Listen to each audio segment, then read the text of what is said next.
again and again defamed India in his international visits. It almost seems as if he goes abroad to criticize all Indians and his motherland.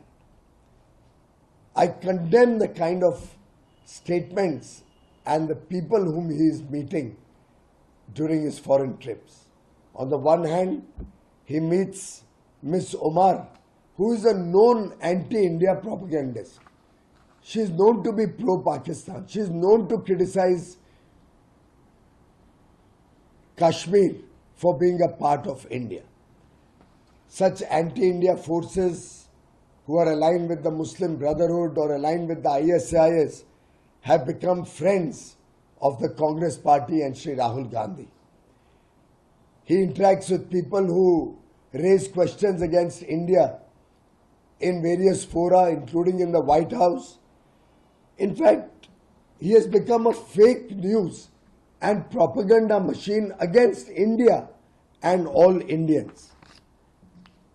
We find Mr. Rahul Gandhi making obnoxious statements on international soil. And it seems that the whole Congress party is aligned with Mr. Rahul Gandhi's thinking. Mr. Rahul Gandhi, though not unexpected, makes statements like India is not safe for a certain section of people. He claims that people do not have a right to practice their own faith in India. He says that Indians are casteist. He claims that social media influencers come from a particular caste only. He meets people who advocate for a separate Kashmir. He claims Indians are hateful people. India doesn't value skilled people.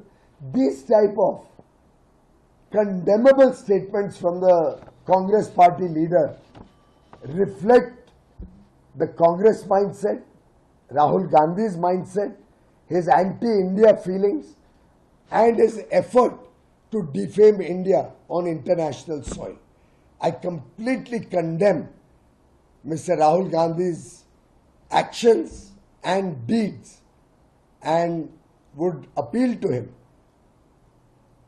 to once again care for India, care for his motherland, care for the people of India, rather than working against the interests of India on foreign soil.